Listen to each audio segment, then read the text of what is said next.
নমস্কার, আমি অর্পিতা। আচ্ছা, আপনারা বলুন তো এই ফলটাকে কী ফল বলে?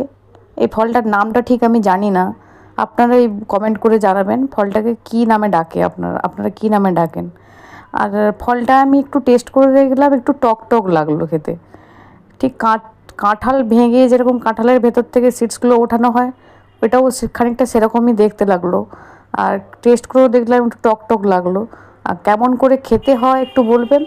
আর এটা আপনাদের আঞ্চলিক ভাষায় কী নামে ডাকে সেটাও প্লিজ কমেন্ট করে জানাবেন।